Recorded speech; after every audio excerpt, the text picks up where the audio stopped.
Bonjour, bienvenue dans cet épisode de Santé de femmes. Aujourd'hui, on va parler avec Sandy, notre praticienne de médecine traditionnelle chinoise, d'une période qui nous concerne toutes, la préménopause et la ménopause. Bonjour Sandy. Bonjour Sandrine. Et oui, cette période nous concerne toutes et nous concernera toutes dans le futur. Donc c'est pour les femmes d'aujourd'hui et de demain en préménopause. Oui, tout à fait Sandy. Dis-moi, est-ce que tu peux nous expliquer quelle est la vision de la médecine chinoise? Alors oui, en Occident, on va considérer ça comme une chute hormonale et un vieillissement.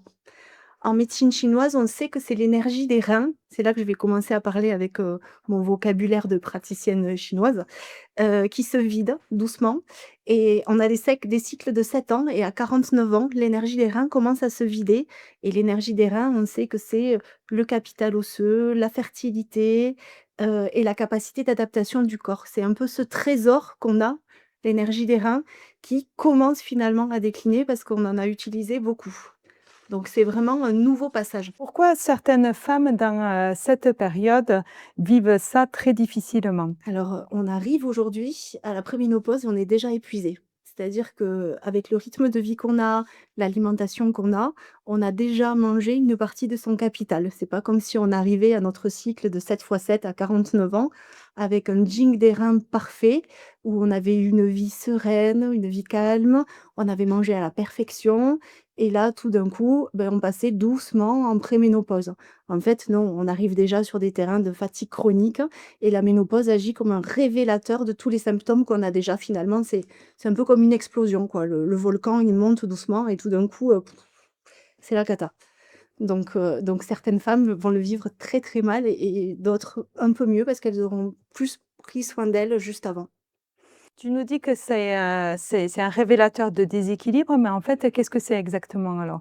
Alors en parlant avec mon vocabulaire, c'est un révélateur, d'un déséquilibre de l'énergie yin et de l'énergie yang. Parce que nous avons 2 reins, un rein yin et un rein yang. Le premier, le yin, va concerner tout ce qui est liquide organique, tout ce qui est hydratation du corps et le yang va plutôt exprimer tout ce qui est chaleur, chaleur du corps.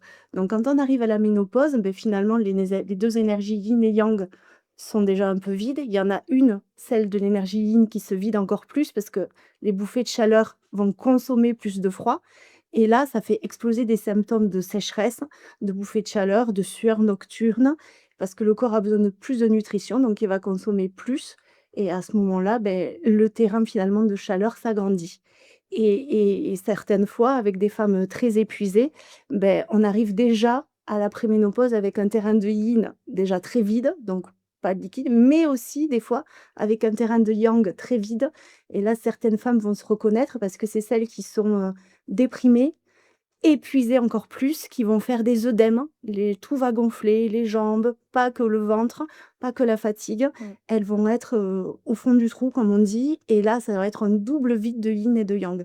Donc pour celles-ci, c'est encore plus compliqué. C'est comme un peu comme s'il y avait un peu de la rétention finalement. À la rétention, Mmh. exactement, puisque OK. puisque la chaleur prend le dessus et du coup, ça va beaucoup vider les liquides et puis là, tout est déréglé au niveau des reins et on sait que c'est l'énergie des reins qui va gérer l'eau dans le corps. Donc quand c'est plus géré, l'eau, elle stagne. D'accord. L'image est jolie. Et au niveau de tes consultations, quel type de symptômes tu rencontres le plus souvent? Elles consultent pourquoi finalement en Alors, médecine chinoise? elles vont consulter pour des bouffées de chaleur, des réveils nocturnes, des insomnies et problèmes d'endormissement, des palpitations, ça va être tous les symptômes de chaleur. Le brouillard mental beaucoup, c'est, je sais plus où je suis, il faut m'aider et on a aussi les troubles émotionnels, hypersensibilité, anxiété, charge mentale excessive, hein, parce qu'avec un brouillard mental, finalement, la charge mentale prend 2 fois plus d'ampleur et à ce moment-là, les jeunes femmes, les femmes vont vouloir finalement on trouve un terrain pour stabiliser tout ça. Il va falloir récupérer les 2 énergies et elles viennent aussi me voir pour des douleurs articulaires énormément et ça, c'est plus les femmes en préménopause parce que chez nous, on ne sait pas qu'à la préménopause, on a des douleurs articulaires qui se déclenchent et c'est parfois moi qui leur dis: «Je pense qu'hormonalement, vous commencez à avoir quelques symptômes» et là, elles me disent: «Ah bon, maintenant?» Et je leur dis: «Oui, mais vous savez, ça prend du temps et parfois c'est long». Donc c'est des problèmes d'épaule, des problèmes de hanches, quelques problèmes de genoux parce que ce les méridiens hormonaux du foie va passer par le genou, le méridien du rein aussi. Donc on a des douleurs à ce niveau-là et finalement il faut, réhydrater les tissus pour que ça passe. D'accord, donc tu vas te retrouver avec des consultations, que ce soit pour les bouffées de chaleur, mais aussi ces troubles articulaires qu'on retrouve, finalement, sur la périménopause. Exactement, et c'est là qu'on va travailler en duo avec les ostéopathes. Voilà. Exactement, puisqu'il faut aller bouger les tissus pour finalement libérer tout ce qui stagne à Mmh. l'intérieur et nous, on va le travailler doucement en acupuncture, en pharmacopée et l'ostéopathie va mobiliser pour Mmh. que finalement tout circule au mieux et les kinés aussi vont faire des exercices, pour rendre la mobilité. Mmh, d'accord, et une fois que tu as la ménopause qui est installée, est-ce que le fait qu'il n'y ait plus de cycle, mensuel est un avantage? C'est positif? Comment, tu l'expliques et Et qu'est-ce qui comment on se le vit passe? en Chine? Oui, comment on le vit en Ah, tout cas? alors, en fait, c'est le moment où on arrête de perdre du sang tous les mois parce qu'on a ce manque de considération, dans notre pays que perdre du sang tous les mois, c'est pas anodin.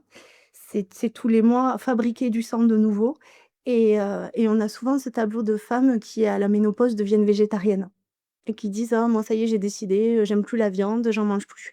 Mais en fait, ça devient facile parce qu'on arrête de consommer du fer, de consommer du sang, donc quelque part, on a moins besoin d'en manger. Donc ça devient assez logique et finalement, c'est en Chine, c'est vu comme une préservation du capital. On va se stabiliser doucement et se retrouver avec nous-mêmes, et la vie va être plus douce parce que finalement, on arrête de travailler tout le temps et tous les mois de perdre du sang, tout le mois de renouveler son système. Donc c'est quelque part une période de pause, on va dire, un renouveau et D'accord. ça fait du bien. Mais il faut d'abord passer par cette étape de vide de yin dont je te parlais tout à l'heure où on va avoir beaucoup de sécheresse, sécheresse de la peau, sécheresse des muqueuses, sécheresse des articulations. Donc c'est d'abord une étape compliquée pour passer à une étape sereine. Mais l'alimentation y joue beaucoup. En Chine, elles vivent mieux cette étape de transition. Finalement, vous, si je comprends bien, la vision, en Chine, c'est un petit peu comme on voit, au Japon. Quand j'ai fait mes recherches, j'avais trouvé que, on nomme la ménopause Konanki, qui est en fait, une période de renouveau. En Chine, c'est la même vision que vous Oui, avez, c'est ça? exactement, c'est la même chose, hein. C'est une période de renouveau et en plus, il y a cet aspect de sagesse de l'ancien qu'on perd un peu dans nos sociétés, qui là-bas existe toujours donc ce moment où la femme est posée, elle prend le rôle de sage hein, et pas le rôle de femme, qui vieillit.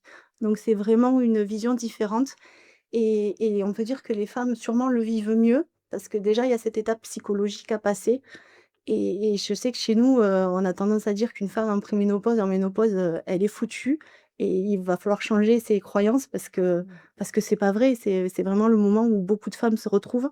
D'ailleurs, en salle de sport, il y a beaucoup de femmes, ménopausées, qui sont plus performantes que des femmes de 35 ans parce qu'elles ont le temps, parce qu'elles sont posées, parce qu'elles prennent soin d'elles et parfois, elles sont épatantes. Quand on les voit, on se dit: «Waouh, moi je veux être pareille». Ah oui, moi aussi.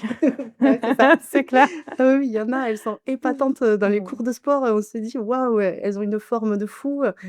mais effectivement, elles ont acquis la sagesse et elles sont posées, ouais, donc c'est super et il y a aussi, quelque chose en Chine, c'est que l'alimentation est différente.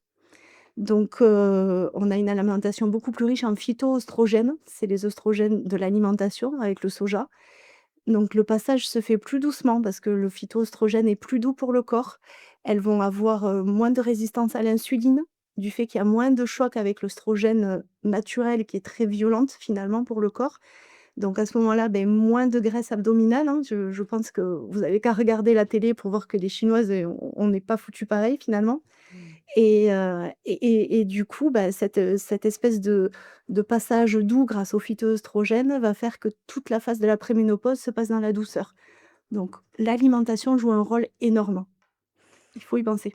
Et au niveau de la manière dont tu vas travailler avec les patientes, tu m'as parlé tout à l'heure que tu pouvais faire un petit peu d'acupuncture, mais de pharmacopée également. Tu peux nous en dire un petit peu plus sur ce que tu vas proposer? Ah oui, oui, la pharmacopée, la grande partie de la médecine Mmh. chinoise que j'adore. On a plusieurs formules empiriques qui vont servir sur tous les tableaux parce qu'il y a pas une préménopause, hein, comme d'habitude, il y en a plein. Donc je vais vous en citer quelques-unes. Il y a la très simple Liu Wei Di Huang qui va nourrir le yin des reins, donc tout ce dont, on parlait, la sécheresse des tissus, les douleurs articulaires, mais les petites bouffées de chaleur et cette, pharmacopée va nourrir le yin des reins tout simplement. Après on monte un peu en niveau avec une pharmacopée qui s'appelle Zibai Huang. Je te fais pas répéter après moi. Je te remercie. Alors Effectivement. là, on a un peu plus de chaleur interne, donc un peu plus de sueur nocturne. On commence à monter en degrés de température, donc il faut refroidir un peu plus. Après, il y a celle des doubles déséquilibres. Déséquilibre du yin, c'est-à-dire de tout ce qui est hydratation du corps, et du yang, donc qui va être fatigue, baisse de libido aussi. Celle-là, c'est Erxian Tang. C'est un très, très grand classique, de la femme moderne en Occident. Et ensuite, on va parler d'un tableau qui est un peu plus compliqué, dont on ne parle pas souvent finalement. C'est une pharmacopée qui s'appelle, Dangui Lui Huang Tang, et là, c'est pour les femmes qui ont un excès de chaleur énorme, odeur de transpiration désagréable, sueur nocturne, elles sont obligées de se changer, même des fois de se changer, la nuit, les draps, les vêtements. Il y a certaines femmes qui ont en plus des odeurs corporelles, des odeurs intimes. Donc c'est pour toutes ces femmes qu'on va faire une pharmacopée qui élimine la chaleur et qui nourrit les liquides organiques. Mais la dernière va beaucoup, beaucoup, beaucoup éliminer la chaleur. Et je sais que pour beaucoup de femmes, on n'ose pas le dire, mais il y en a qui ont des odeurs intimes et c'est très désagréable. Et pour celles-là, déjà, arrêtez de consommer des aliments chauds. Alors les aliments chauds, ça va être, tout ce qui est gibier, épices. L'alcool, évidemment, parce que vous allez vous rendre compte que les bouffées de chaleur augmentent quand vous consommez de l'alcool et des aliments chauds. Donc préférez, les feuilles de menthe. Le mojito ne marche pas. Je le dis parce qu'on fait tout le temps la blague. Donc des feuilles de menthe dans un verre d'eau, ça va refroidir le corps après un repas un peu chargé. Ah, c'est intéressant, c'est super, hein, tu nous donnes des Des petites petites astuces. astuces. C'est Oui, super. pas de gingembre, infusé en ménopause, hein, Ah parce que OK. ça va faire monter si vous prenez une rondelle de gingembre et que vous la mettez dans l'eau, ça va faire monter la température du corps, hein. Le gingembre, c'est très bon, mais parfois ça réchauffe beaucoup. D'accord. Donc à éviter en période de bouffée de chaleur. OK, super. Et une fois que tu as si une personne, par exemple, ne veut pas de pharmacopée, parce que c'est quand même, des poudres, c'est un Ça traitement peut être par contraignant. ça peut être contraignant. Est-ce que tu as d'autres conseils ou, c'est sur l'alimentation? Qu'est-ce que tu vas proposer comme, alternative? Alors je vais passer sur, toutes les plantes, traditionnelles, le yam, l'actéa, grappe, la sauge, parce que je pense que toutes les femmes concernées se sont renseignées. Je vais préférer te parler de ce qui va nourrir le corps, qu'on peut commencer, disons vers 40-45 ans, puisque notre alimentation, elle est pauvre, en vitamines, en oligo-éléments aujourd'hui, on le sait. Donc autant préparer le terrain longtemps à l'avance et de façon, cyclique, on va dire. J'aime beaucoup les oméga 3 qui vont être un Mmh. antioxydant cardio, anti-inflammatoire, donc très bon pour le système et pour l'humeur, parce que qui dit antioxydant cardiaque, un organe, une émotion. Si on prend soin du cœur, on prend soin de son émotion aussi, qui est la joie. Après, j'aime beaucoup le collagène, qui est pas anodin, qui va nourrir les articulations. Alors, il y a rien de magique, hein, il faut faire des cures, de toute façon. La glycine, qui est moins connue, qui va réguler, tout le sommeil, donc les réveils nocturnes, le système nerveux central. Le silicium organique, hein, qui est un oligo-élément général qui va nourrir tous les tissus internes, externes. Mon petit chouchou pour le brouillard mental, c'est le bacopa. C'est une plante ayurvédique, qui calme l'anxiété, mais aussi qui va régénérer les cellules du cerveau et vous rendre plus performante et enlever cette espèce de brouillard cérébral, c'est cette espèce d'humidité qu'on a dans la tête et tout se mélange et on ne sait plus où on va. Et pour la prise de poids, alors ça ne fait pas maigrir, mais ça va aider à réguler le sucre, le chrome. Le chrome qui est un oligo-élément et qui va vous aider finalement à synthétiser le sucre et à éviter de tout accumuler sur le ventre. La Mmh. petite graisse abdominale Mmh. et pour parler de cette graisse abdominale, je dis souvent à mes patientes, en fait, ça va se stocker ici parce que finalement, si le corps était pas assez intelligent et qu'il l'éparpillait un peu partout, imaginez cet amas graisseux, vous l'auriez partout dans les organes. Donc je pense qu'on serait pas en bonne santé. Donc on va lui dire merci de le stocker à un seul endroit, mais et on va se dire merci de manger moins de sucre pour pas l'avoir et le message est pour tout le monde, moi y compris. Ouais, c'est j'avoue. ça. Il faut arriver à se dire: «Allez, il faut que je diminue absolument le sucre» et c'est vrai que Exactement. c'est difficile, c'est une période où souvent tu es, un peu en stress, cette variation, est quand même difficile à vivre, hein, en tant que femme donc Complètement. le sucre est un peu addictif et c'est facile de s'y Et jeter dessus. et puis il y en a partout en plus. Oui. Donc Mmh. on oublie de dire que même dans une sauce tomate, industrielle, il y a du sucre, et plus qu'il n'en faut, plus des conservateurs, plus des perturbateurs endocriniens et tout ça, ça fait monter les bouffées de chaleur parce que ça fait monter la chaleur toxique du corps.